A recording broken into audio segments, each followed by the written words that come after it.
China gives Dark Fleet Antarctica Bases to Earth Alliance for building future space fleets.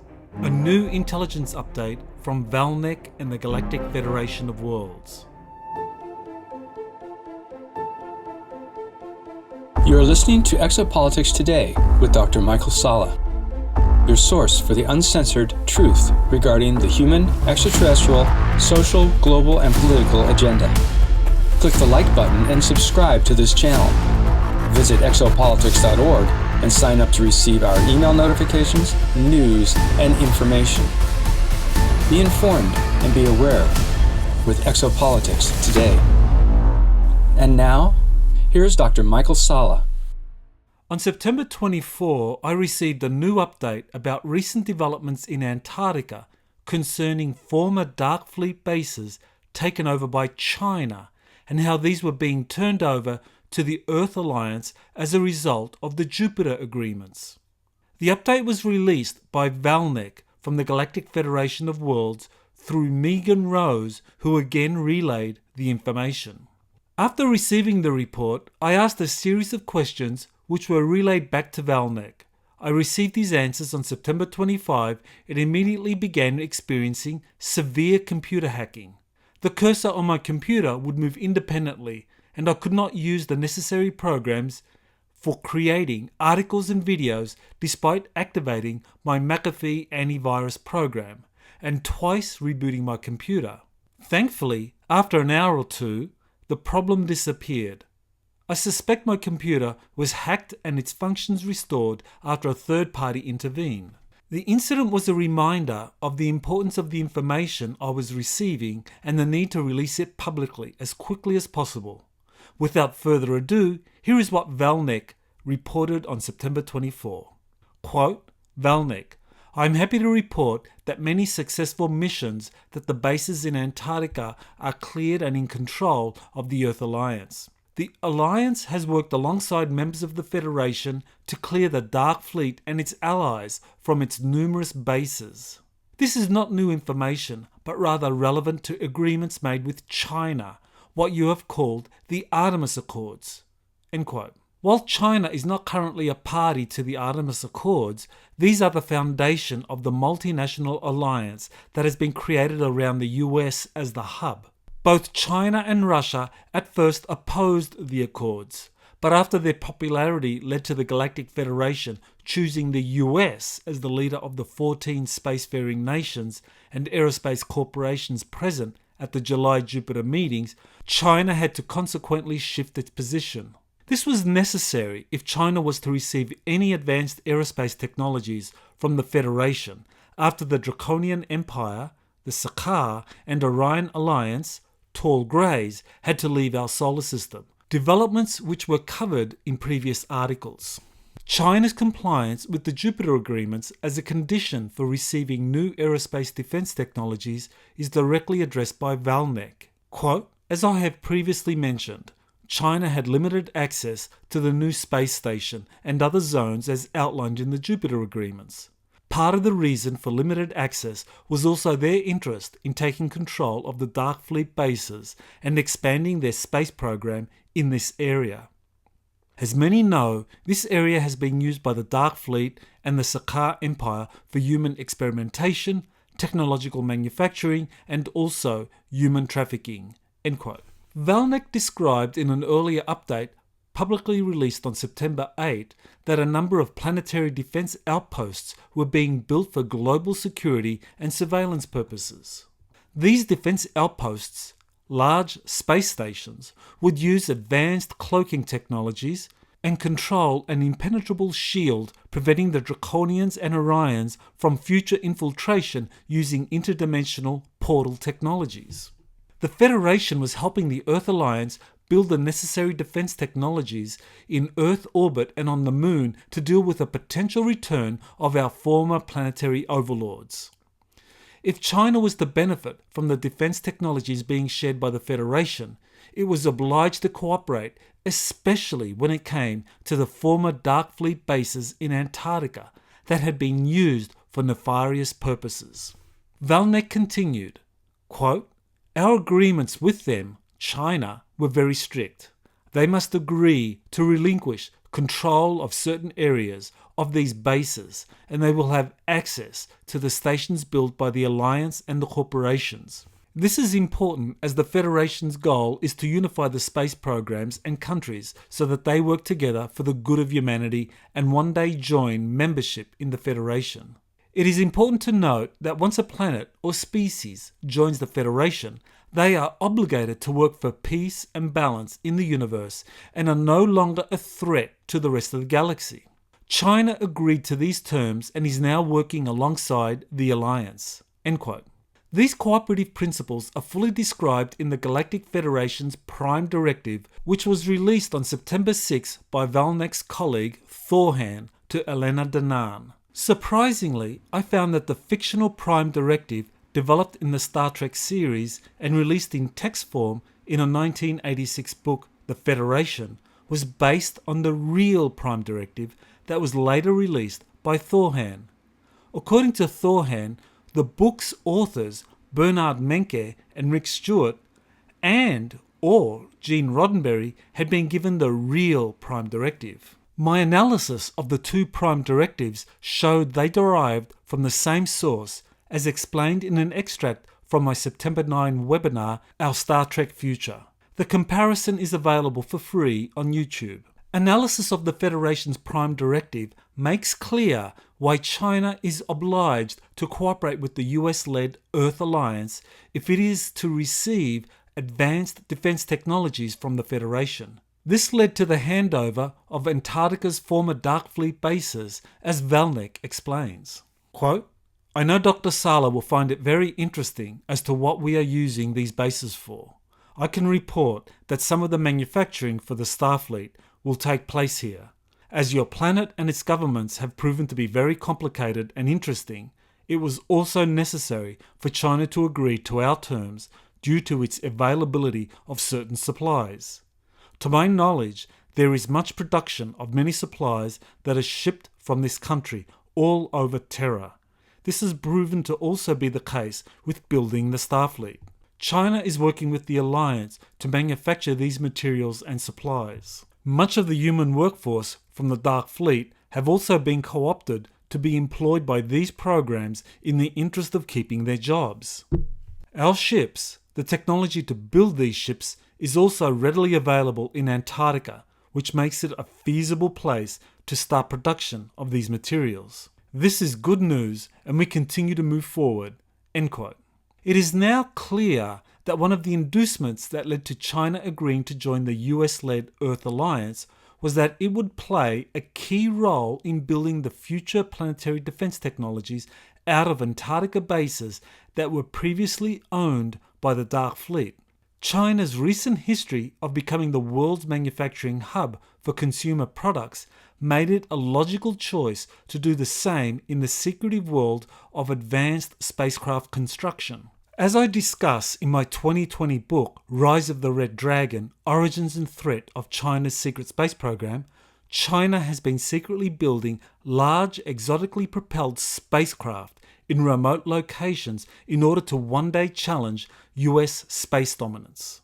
I asked Val Nek 5 questions about his update, and what follows are his responses. Question 1. Does he know what happened to the slaves, workers, etc. at the Antarctica bases once the Dark Fleet and Salla left? How many people were involved? Thousands? Tens of thousands? Etc. Val Nek. The exact number I cannot say.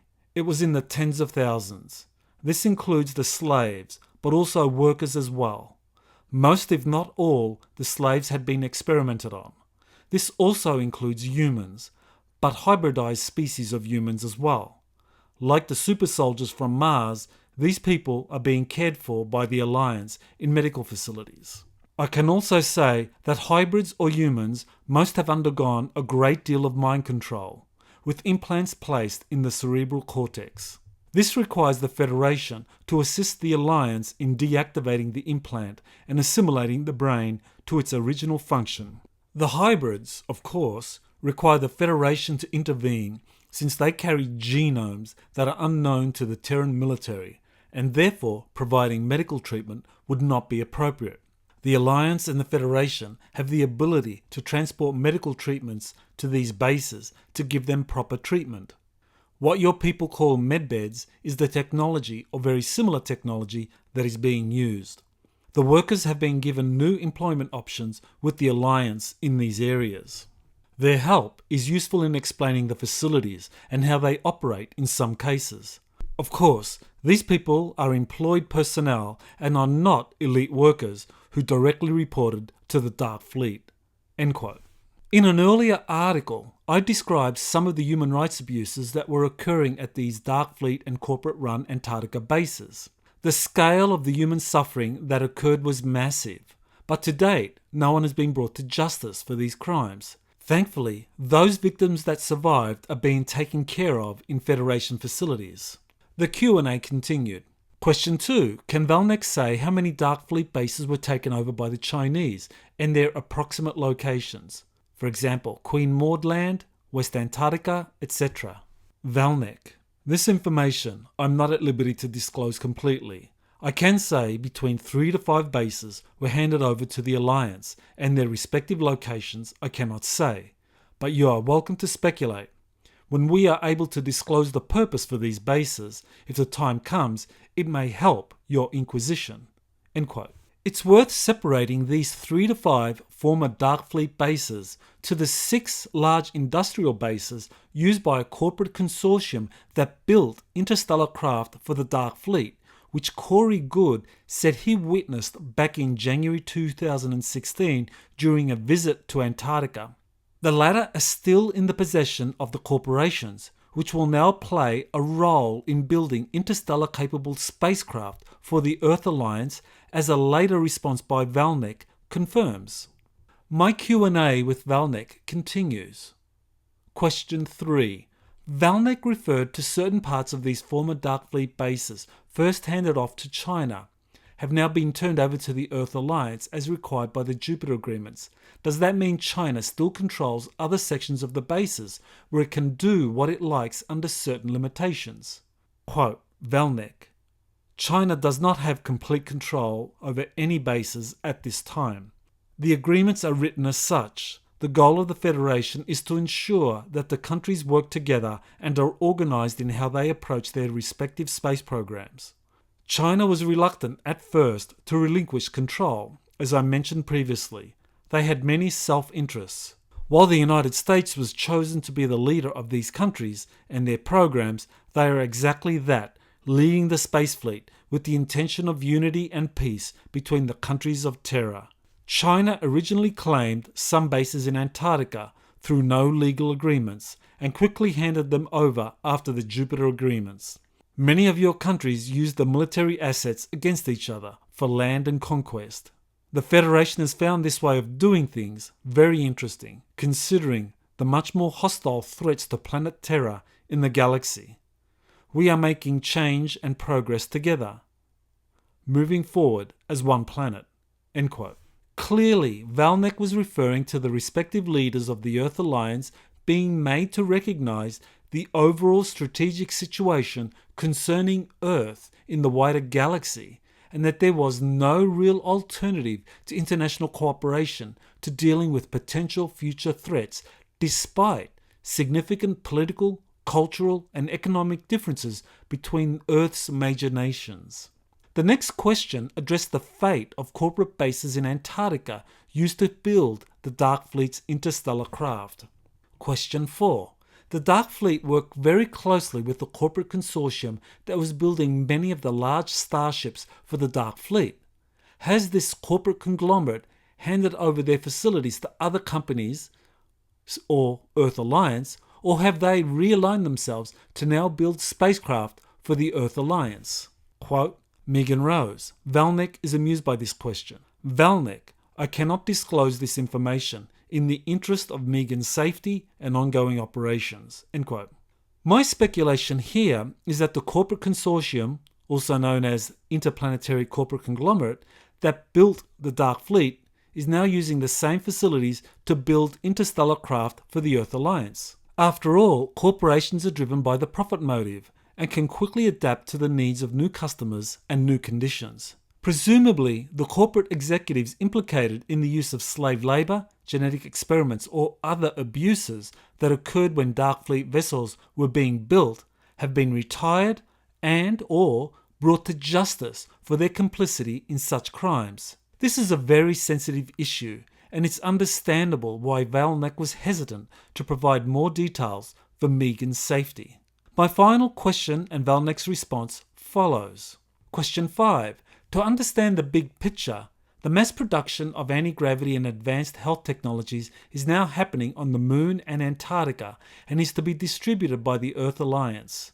Similar facilities on Mars have been destroyed or taken over by the indigenous Martians, while similar shipbuilding facilities on Ceres have been left for its residents to use as they wish. Is there a timetable for when the advanced technologies being mass-produced on the Moon and Antarctica will be released to the rest of humanity? Quote, Val Nek, yes, indeed. The indigenous Martians are in the process of taking back control of their planet, the same as planet Terra. I cannot give an exact timetable, as it depends on the corporations and their manufacturing speed, among a few other variables. We have a goal in mind, of course. As I have mentioned previously, the corporations have chosen the infrastructure to meet our time requirements and demands.